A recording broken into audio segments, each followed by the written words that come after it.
All right, y'all, I'm going to end this episode like I always do. Showing love and shouting out.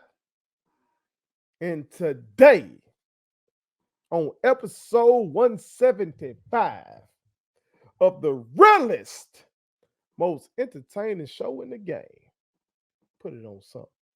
I want to shout out my Las Vegas Aces for going to back, back to back champions. You understand me? Quit playing with us. Quit playing with us. You understand me? And Asia Wilson, you said that last year, for folks that were going to show up to the parade, they had to show up 4 shots in. But then this year you said, and you pounded the table and you said, you gotta show up 8. You gotta show up 8. Well, goddamn it, I don't know what the equivalent is, but I'm on my third cup. I'm on my third cup.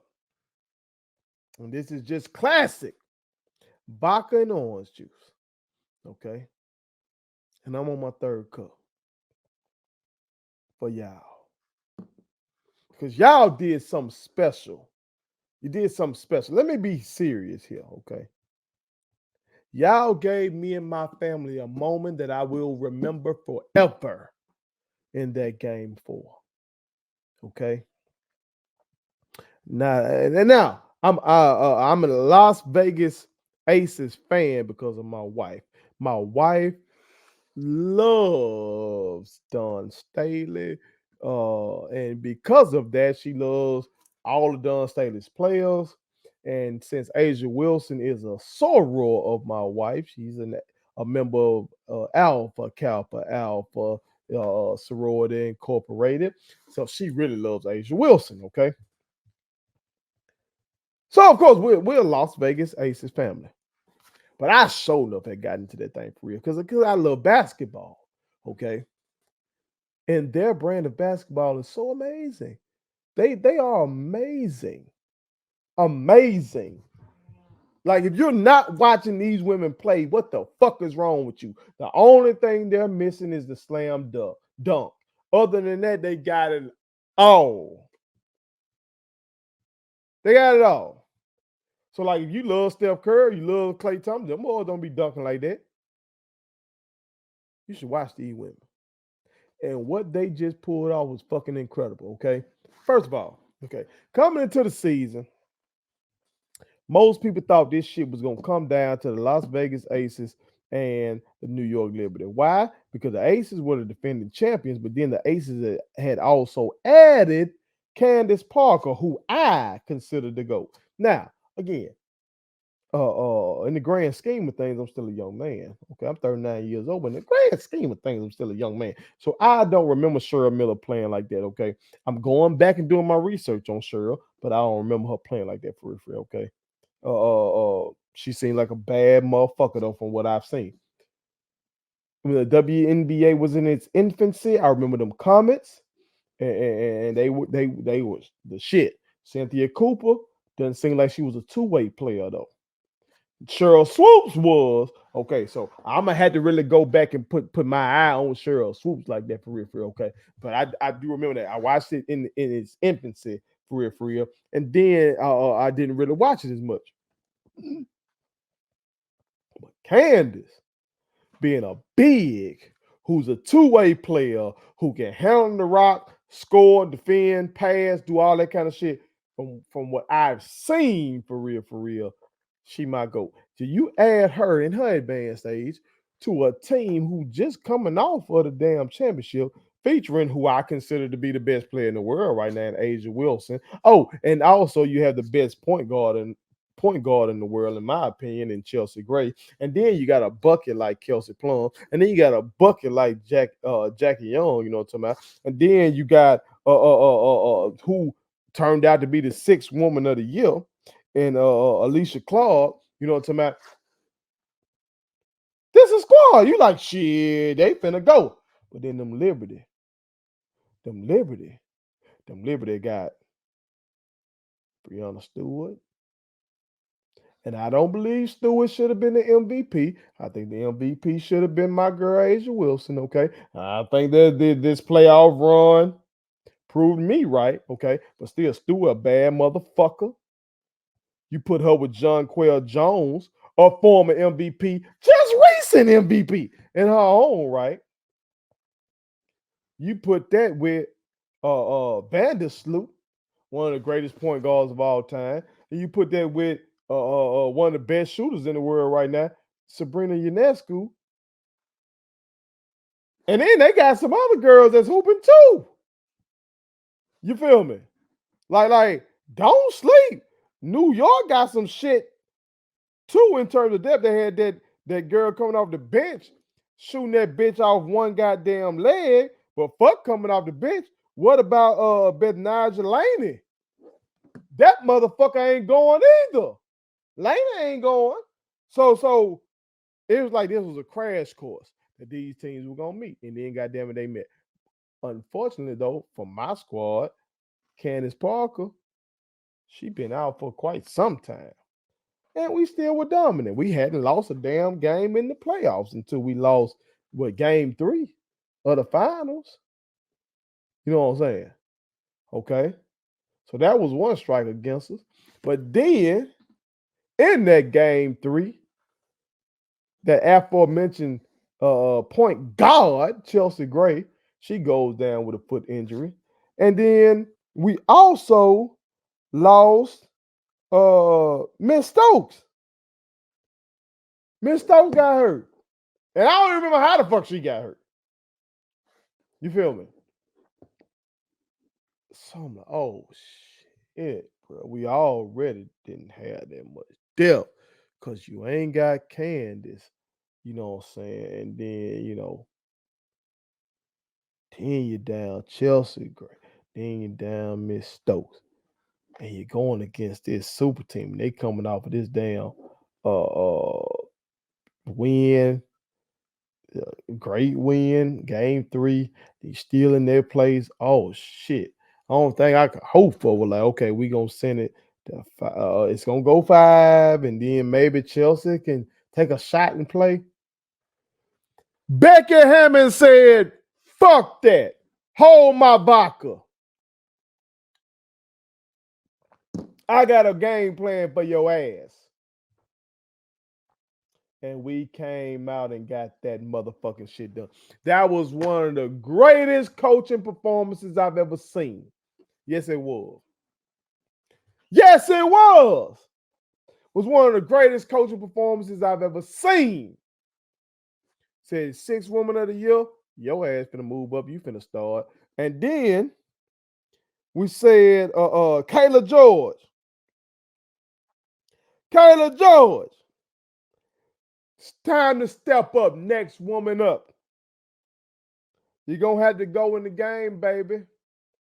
You're going to have to start this goddamn game. And I'm going to need something out of you. And she gave us something. She ended up giving us 11 points. Shit, I had to nickname her Big Trey Ball.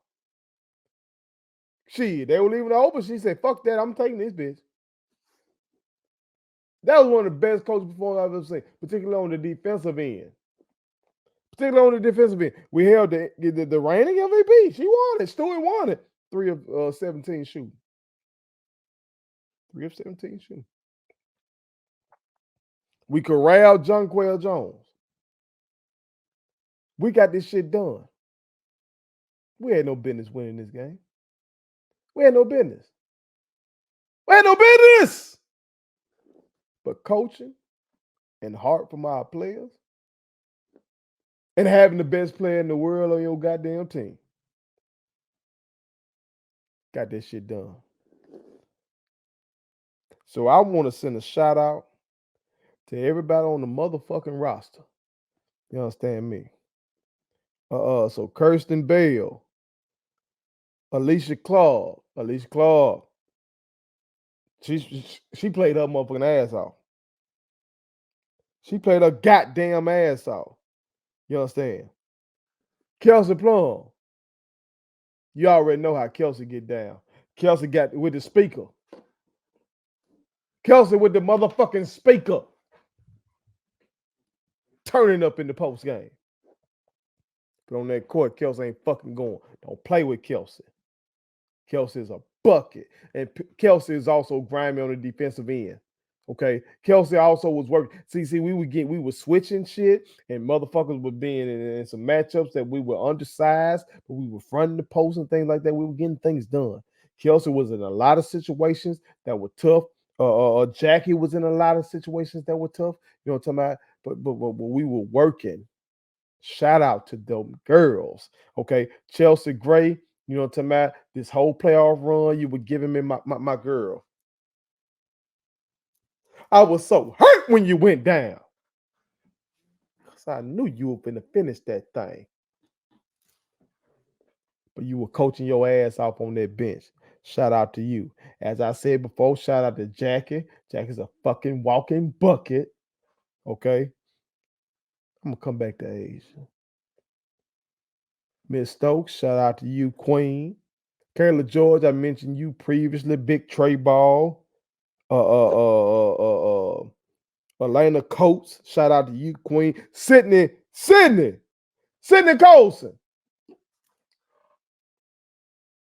You came out there, show and go, hit the little floater. You were D'ing up.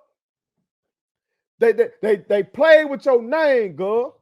They acted like you couldn't hoop because you on this super team and you ain't getting the tick like that. You said bullshit. They thought you were just a social media darling. You said bullshit. Watch me get out here on this court and contribute. You did your motherfucking thing. And what you're doing now, you're talking your shit. And I love it. Fuck wrong with them. Fuck wrong with them.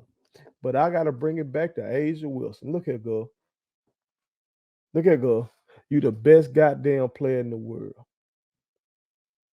You are that. You are that. You understand me? Reigning defensive player of the year.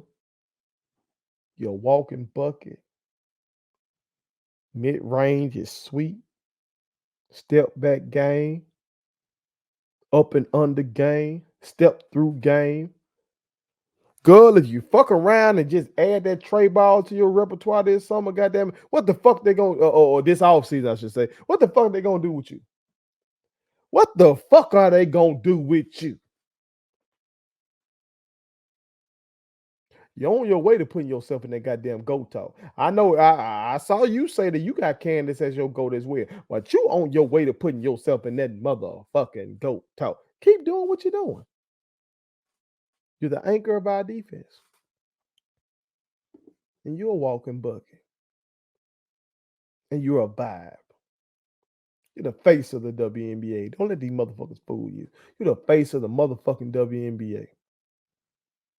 And we're going through a great time of growth right now. Viewership up like a motherfucker. Attendance up like a motherfucker. You know what I'm saying? And you and your squad a whole vibe. And you the ringleader of this shit. I'm so appreciative to y'all for the moment that y'all gave me and my family. I'm a sip drink again. You told me I had to come in 8 shots in. Okay. Again, this is my third cup. So I think I'm on the equivalent. I might even have passed that shit. Hold on. I can't make the parade. I'm down here in Mississippi. So I can't make it out there. I gotta get some money. I can't come out there with y'all. But I appreciate y'all. Because we were locked into that game. And when y'all got that final stop, when Vandersloot missed that shot, John Quayle got that ball, and we were a little scared now. The time ran out. Me, my wife, and my daughter, we hopped up. We just started jumping around, saying, let's go! Let's go! And even my son, who has autism, he was lying in the bed. He even started making a bunch of noise. I appreciate that moment. I haven't had that kind of sports moment with my family ever. Not with my family, not since I've had my children. Me and my wife had that, with my Lakers when we won the championship in 2009 and 2010. But I haven't had that with my family. Y'all gave me that. And so that's one of the greatest things that sports can give us is those moments of happiness. With all the bullshit that we have going on in our lives and shit like that, y'all can give us those moments. And I want to say shout out to y'all women. Y'all showed the world that whole saying that people be saying about next man up, y'all showed us that next woman up also applies. So shout out to y'all. Turn the fuck up throughout this off season. And shout out to all y'all real ones out there. This has concluded episode 175. 175 of these, y'all. Of the realest, most entertaining show in the game. Put it on some. Make sure y'all hit that subscribe button. Follow me across all social media platforms and continue to be down with me. I appreciate y'all. I love y'all. As always. One. Please subscribe to my daddy's YouTube channel because the more subscribers he gets, the more attractive he looks to sponsors. The more attractive he looks to sponsors, the more money he can make. And the more money he can make, the more money he can spend on me.